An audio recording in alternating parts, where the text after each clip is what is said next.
What's going on, guys? This is Empty Box, and we're going Indy fix racing. Hopefully for real this time. Hopefully we make it more than 2 laps. I'm sure we will, right? Here's hoping, right? Fingers crossed. Anyways, 75 lap race, starting in the middle of the pack. Back of the pack-ish. 16th out of 22. Because, you know, I suck at qualifying. Anyways, Atlanta, 75 laps, IndyCar, should be fun. It does get really dicey historically around here, several laps into a run, so we'll just feel her on out.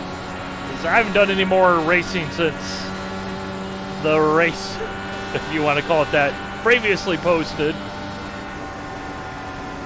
here on this channel where things didn't go so well. I'll just say, having not really driven this car a whole lot, I'm actually kind of slightly nervous here. Like, Indy fix races, generally I don't get those like, oh, what's it going to be? How's it going to play out? But I just have no idea here.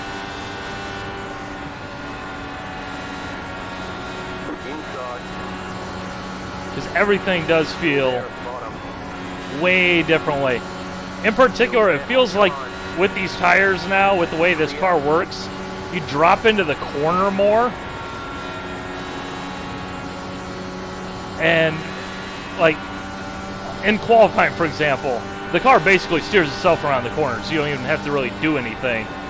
And it's pretty different than how it used to be. It definitely gives you a very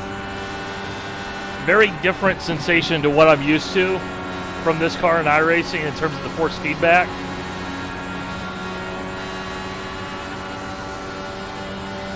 But I'll also be interested to see how the racing itself plays out, as this car is now on, you know, the most up-to-date tire model within iRacing, and on the stock car side of thing, that has yielded races that are very single file and stagnant. And, you know, with Indy cars being Indy cars and dirty air being dirty air, it'll be interesting how that plays out.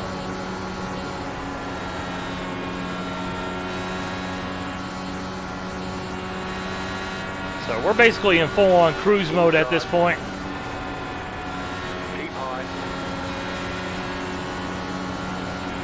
I'm going to try and give it a little effort to get the higher line to work a little bit. That's why I'm not running down at the bottom, even though I know that's where I should be running.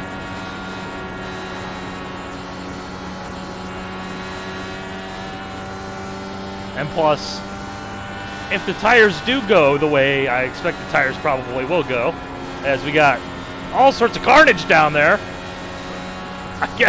I guess we just don't believe in yellow flags in Indy fixed anymore. That's cute. But if the tires do go the way that the tires typically, at least to the best of my knowledge here in iRacing, have worked out, Atlanta should be slip and slide. Happy fun times.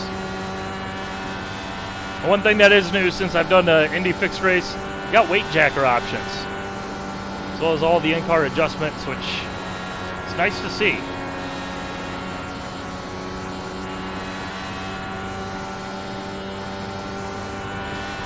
So I'm also interested to see how that all plays out.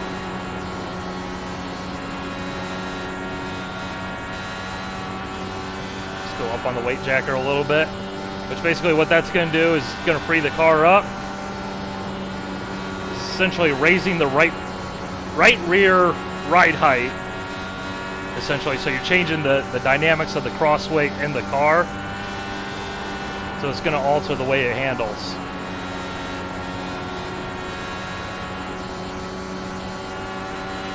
So I really would like a middle or higher line to open up, so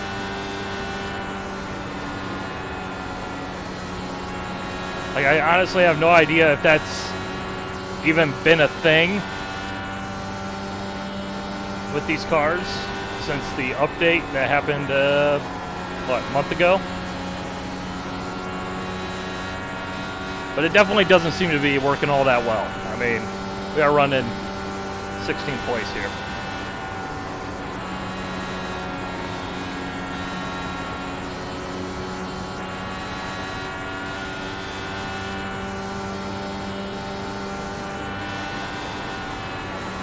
Oh, then again, you know, we are seeing more spread out action.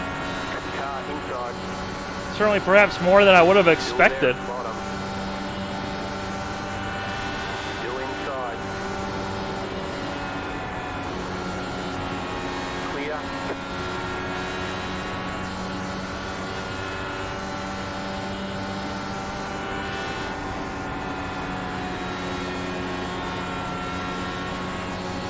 Because the big thing is with the stock cars, and this is something that has been a common complaint across the board, is that if you run a non-standard, we'll call it, racing line, you really burn up the right front tire, especially in the fixed setup series. So I'm actually kind of interested to see if that will happen here, or...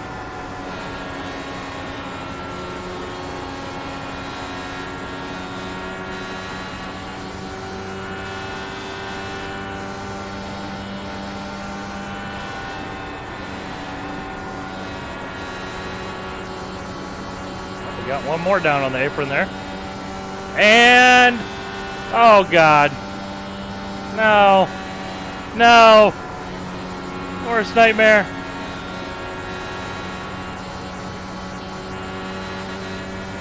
I'm just going to stay high in the corners, Carl.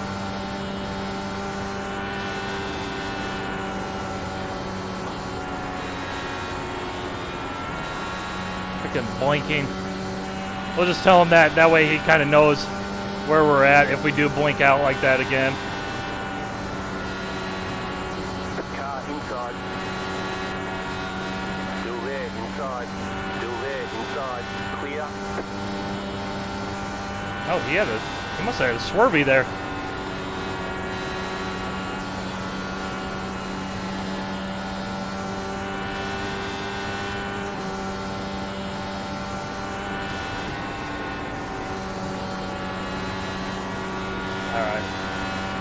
I think now we've done enough experimentation. Looks like there's a little bit of a battle pack up there.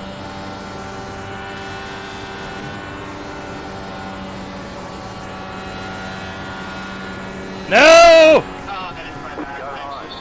Woo! Woo!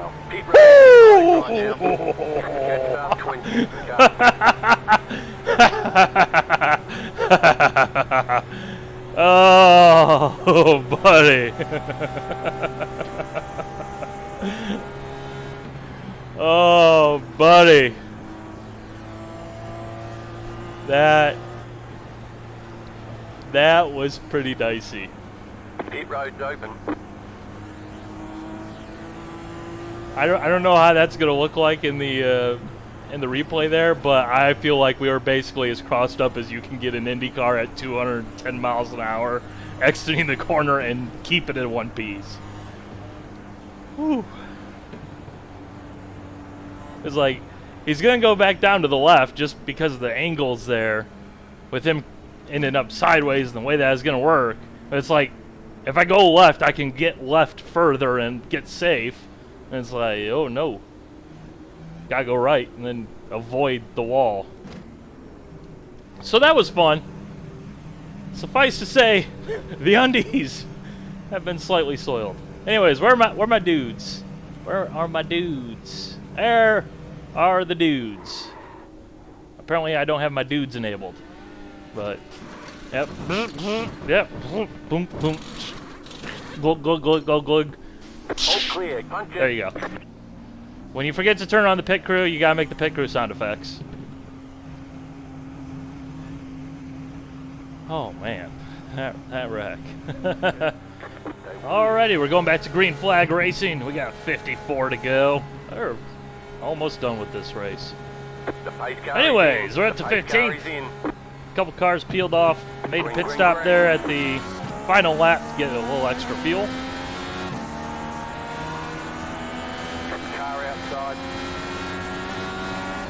We'll just keep on trucking here. Come on. Just really worried about my connection. The IndyCar, because of the speeds involved, is very much a demanding car on the connection. You know, because of the speeds that you are going, you know, you're traveling twice as fast as, for example, a Skip Barber. You know, so any sort of hiccup or anything like that is going to have twice as much effect, which is typically why with the IndyCar on the ovals you hear a lot of, oh, that's net code, even beyond what you typically hear with like the stock cars, just because the speeds involved are so high and the way everything does work out and as close as the racing is in general.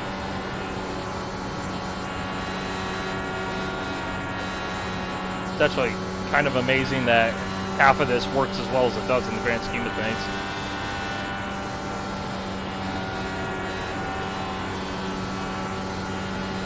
So we will try and be mindful of that and sort of pay attention.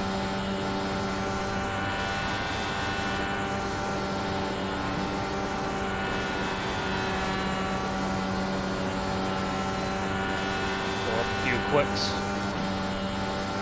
I do really like the fact that they added in the in-car adjustments as something available in the fixed setup series. That was always available in the open series, but to have it in the fixed series is definitely a nice little bonus. So, I mean, hey, if the tools are literally right there next to the driver, why shouldn't you have access to them?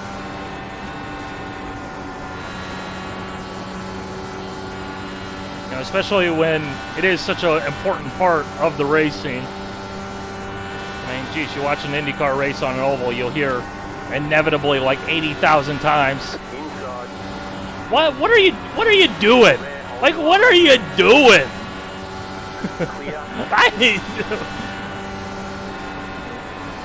Like, what are you doing?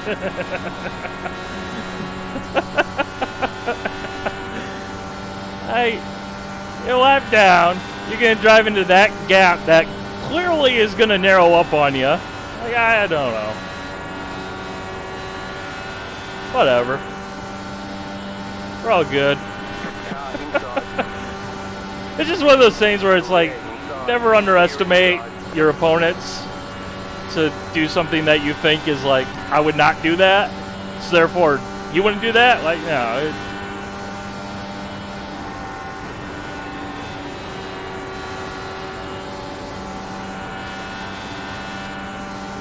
It's just one of those things where it's like, you know, yeah, that's not, there's nothing technically wrong with that, but that's a little bit closer than I feel comfortable getting, especially knowing the state of my connection, you know? Outside. Clear outside if you want it.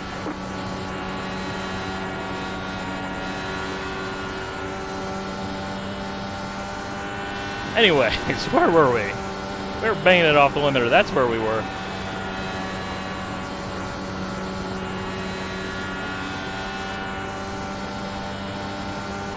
Still not to halfway yet. Yeah, you remember these Indy fixed races used to be like really short? At some point it feels like they just like double or tripled in length.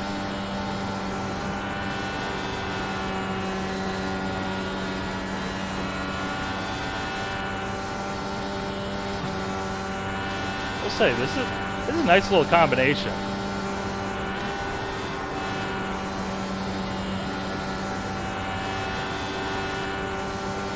You gotta watch the loose off condition though.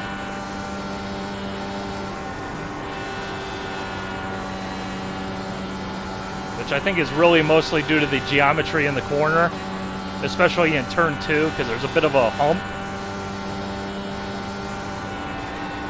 exiting the corner going into the straightaway. So you just gotta kind of drive it out there to the wall.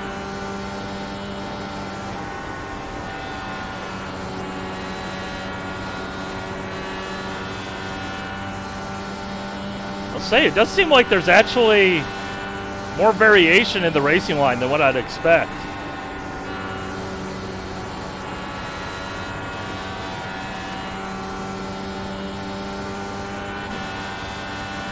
You know, given the experience with the stock cars and how that all worked out, I kind of just expected everybody to be hugging the white line, because that's always been a thing within the Indy car, just because of how fast you can go through the corners and everything.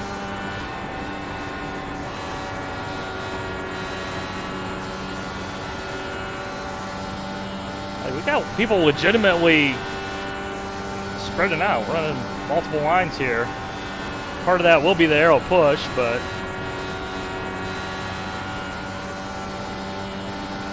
it's interesting to see nonetheless.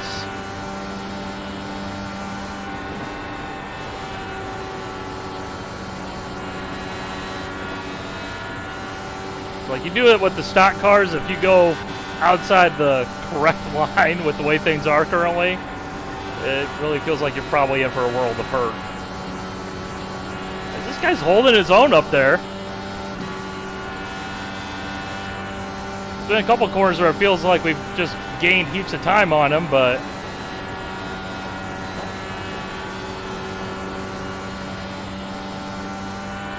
oh, we do need to back off the weight jacker there.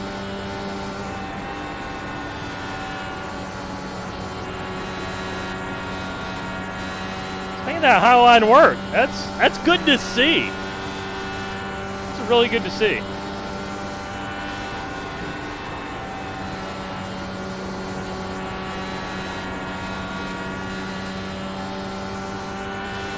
Oh, she's getting skatey off the corner.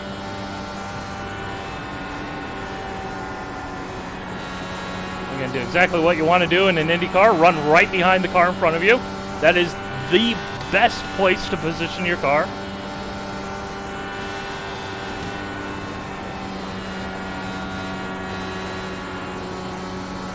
Uh-oh. Ooh.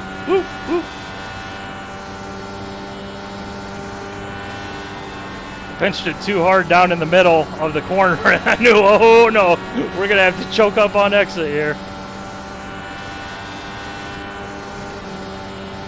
It's one of those things that I really hope that those of you guys out there who don't understand what you're necessarily seeing on screen and all the small little things, because the untrained eye, it just looks like, oh hey, you're going 85 to 100% throttle basically all the time, turning left every now and then. Yeah, you're very much still evaluating things and figuring it out and trying not to end up in the wall. And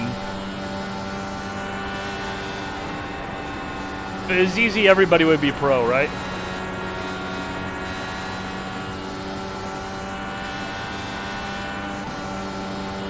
But last I checked, everybody isn't a pro, so.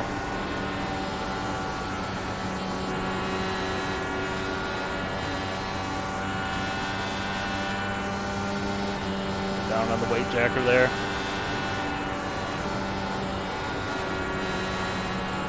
Now, one thing that I don't know if it actually works here in iRacing, it really is non-factor in this track.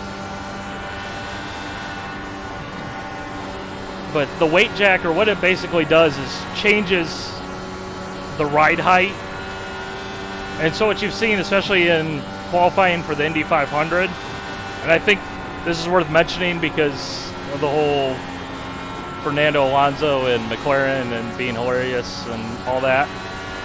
You know, one of the big things that's become an issue, or a secret everyone knows about, is they'll actually manipulate the weight jacker to lower the ride height going down the straightaway to get slightly more speed, which is, when you think about it, absolutely bonkers. Yet at the same time, insanely cool. Like, dynamic ride height at the push of a button through a roundabout loophole that isn't really a roundabout loophole, but works effectively as one.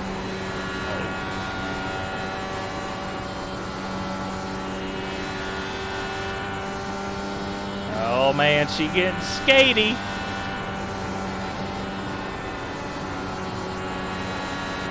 And you do have access to the anti-roll bars, but I really don't know enough about how they effectively work on an oval to dare touching them at Atlanta on 25 lap old tires.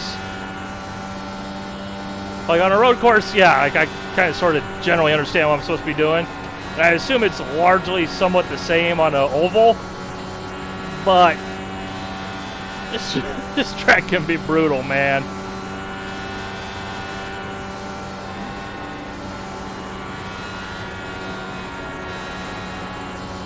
Like, I don't want to end up putting ourselves in the wall for no reason other than we were trying to do too much.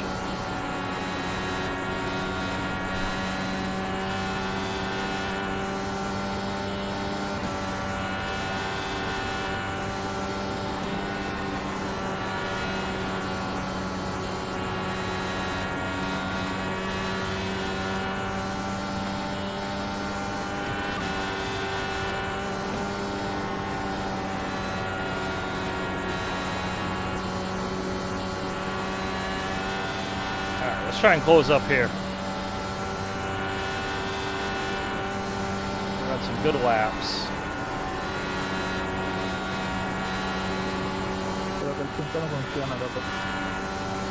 No!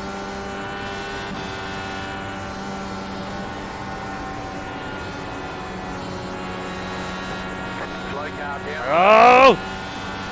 Freebie! I like freebies. How to get a top 10 in every race, except for this one inevitably.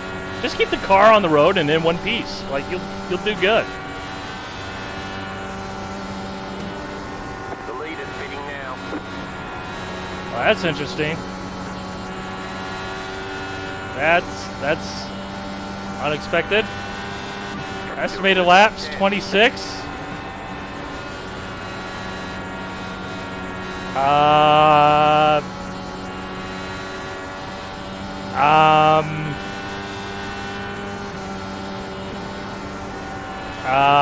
I didn't think this far ahead.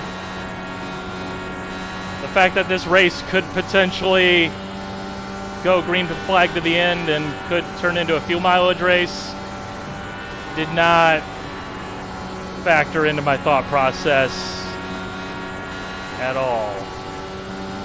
Now it says that we're good right now, but oh, that will look 23 laps from now. That's what I want to know. The lead is pitting now.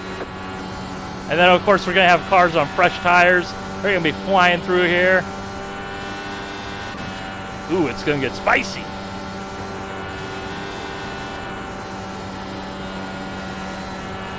So now I'm, like, trying to treat the throttle like freaking gingerly. It's like, oh, hey. Maybe we don't want to use fifth gear. Maybe suddenly we want to roll out of it.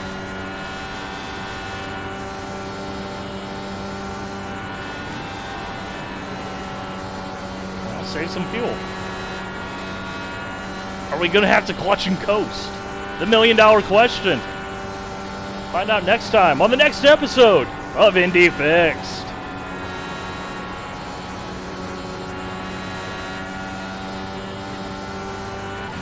I kind of feel like those guys that took fuel at the pit stop, at the caution flag, did that extra stop. Probably a pretty smart move. Looking like geniuses right now.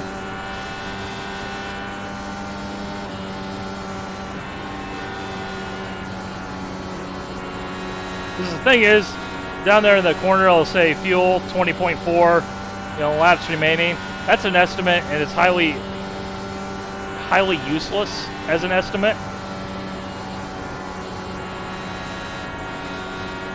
Especially as it gets lower and lower and lower.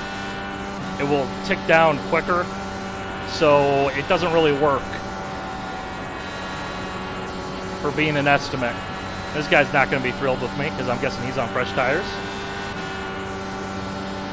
Which is kind of silly because this car has a freaking readout on the steering wheel that tells you exactly how much fuel you're using, how much fuel is left, and what your miles per gallon is.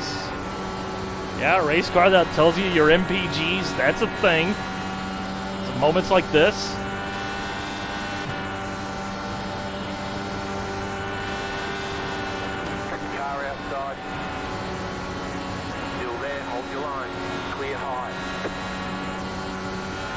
Whew.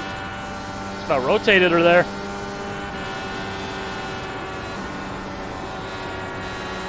But it's just one of those things where that's always bugged me about iRacing. Like, you should not have to get third-party software to get an accurate fuel estimation, especially in the cars where an accurate fuel estimation is pretty much a pretty certain factor. You know, it's one thing in the stock cars where you have no fuel gauge. It's a totally different thing when the numbers are right there in front of you and it just comes down to doing math in your head at 220 miles an hour.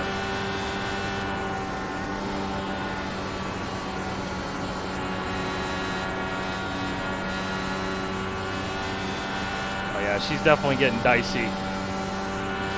Exiting 2 is always the tricky spot. So you got to make sure that you don't pinch it in the middle of the corner, because if you pinch it in the middle of the corner, you have too much steering in it.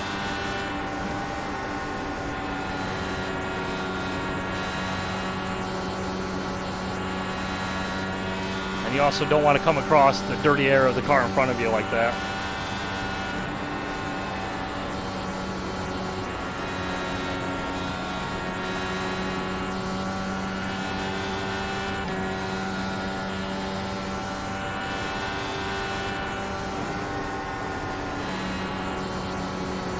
So now I'm wondering, what's the status looking like throughout the field? Like, who's going, who's not going? How many cars have made a pit stop?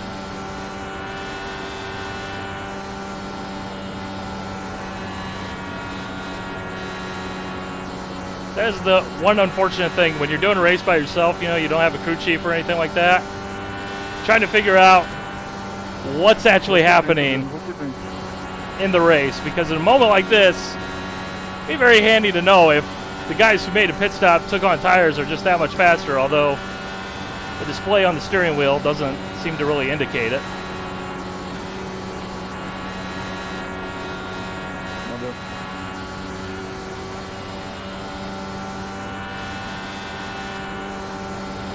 So we're gonna just kind of chill out here, partial throttle. So for those of you guys who don't know, in iRacing, revs aren't the big thing in terms of fuel saving. Throttle position is, quite frankly, much more important, which is not necessarily the way it should work, but it's the way that it does work. Caution, yellow flag. Ooh! Closed, pit road is closed. Oh, spicy!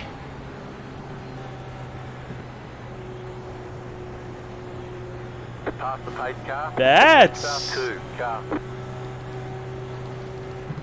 That's interesting.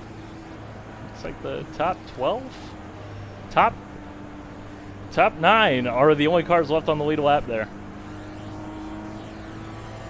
But that's good. Now they're the cars that made a pit stop, so they'll take a wave around.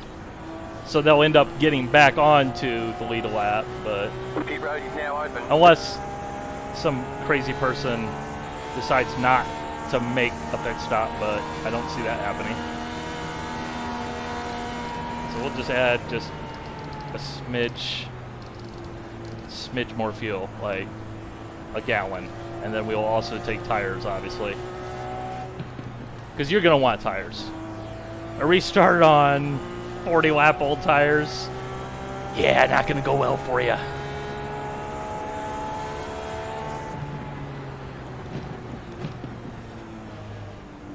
So let's come on down, find our dudes. Oh, that was interesting. Patience pays off sometimes. All right, where's our dudes? Dudes acquired. Although we got no dudes. Again. Glug glug. We're done. Get going. I know people will be like, what are you doing? There's sound effects, but it's more fun. Okay? Sometimes you just gotta have more fun. They want you in single file. Anyways, on to the green flag. Alrighty, we're going back to green flag racing. We got 5 laps to go. Should be 4 at the stripe. About to go green. Restarting in 9th Stay place. Still a bunch of cars a lap down. Apparently, the way everything all played out. And I think this guy, isn't that the guy that was right in Pace front of car is us? off. Be ready. Pace car is off. Time to do your job. Leading Green the flag, field. green flag. The yellow No! flag is out. They want you in single file. Closed. That's Pit not road being is fair. closed. Ah! Let the pace car by.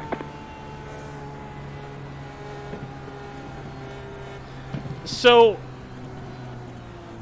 up there, the leader is in a bright fluorescent yellow and black car. And we were right behind a bright fluorescent black car, like that whole time. Is that the same guy that ended up winning? In which case, I'd be like, I should have stayed out. But I Letter 20. Car do by. not think staying out was the play. But hey, if it worked out for him, then I guess well done to him. You know, I don't know if he was the cause of this crash because of Pit the road is now open. fact he's on 45, 50 lap old tires at this point at Atlanta, which is generally not the healthiest thing for anyone's sim racing health, but you know, so be it. Like, it's not mandatory that you come on down and take tires. It's probably a smart idea, Letter 14. Car by. but you know, if it works and you get a win out of it. Past the Oh, wait a minute. car. Wait a minute.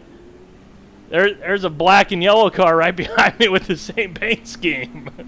Ooh. Which is the one that we were behind. And now we get the walking wounded, everybody trying to figure out where they are, filter out, and Catch the 20. Car. so this is not going to go back to green flag racing. So, bit anticlimactic, I know, but just my little personal spiel. A race runs to the scheduled distance. Green-white checkers are an abomination and only belong in NASCAR because NASCAR is the WWE of racing. Simple as that. It's the Indy 500, not the Indy 500 and a bit. Unless you happen to get a BS penalty and you have to come from 2 laps down to win the whole thing. Not that that's ever happened before. I'm sure it'll never happen again. But you know. So, there's my spiel. That is a hill I will die on. Alright. Hopefully not literally, because that'd be a pretty terrible way to die. Here lies Matt. 20. Car. He just refused to accept green-white checkers, so we had to kill him. That'd be a terrible way to go. But, anyways. Yeah, one more peeling off. Why are you peeling off? Why are you peeling off? Buddy. What's going on here? You're peeling off with 2 laps to go. Well, we're going to scoop and score another one. You know what? We're just gaining them positions. We just keep on cruising. We'll end up winning this thing by the end of this race. Not literally, because we're at the end of the race. But, anyways, I guess I'm not going to force you guys to watch more pace laps. Although I will say, this has been a very enjoyable race to do in a weird sense. Racing may not necessarily have been the closest. I definitely was driving fairly timidly, not sure what to expect. I will say my findings here, tire wear, not nearly as big time scary as it has been in the past. There was times where the car got skatey exiting turn 2, which is the problem spot here at this track.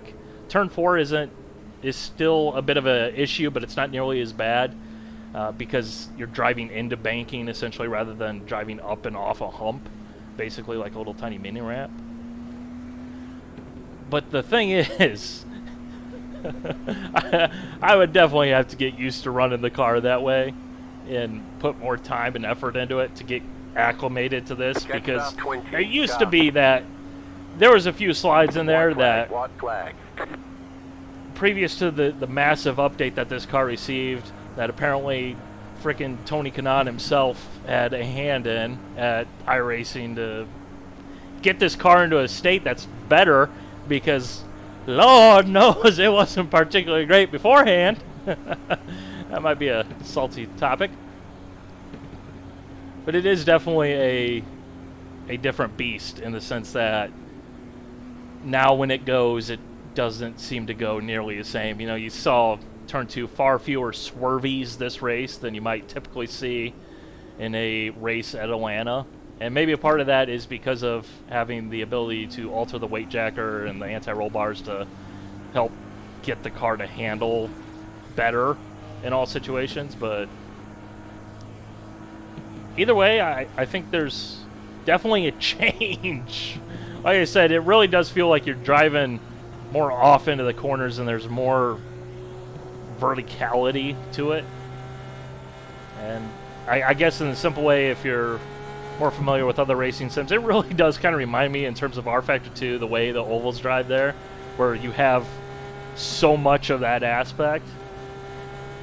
And I don't know if that's just force feedback or just the geometry of Atlanta being the way that it is, but it's different. And you know what? I just noticed this. This guy up ahead of me, he's got 3 wheels. He crashed the car, and he still finishes ahead of me. Ah, come on. Anyways, 7th place, kept it clean, dodged 2 wrecks. We have atoned for the failure to dodge that wreck from the other race that we honestly should have been able to dodge, but sometimes when you're screwed, you're screwed. But, yeah, anyways, hope you guys enjoyed.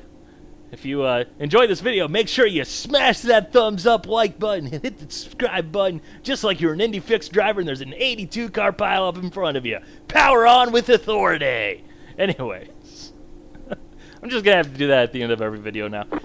Anyways, we're on the Carnage Report. Hope you guys enjoyed. Bye.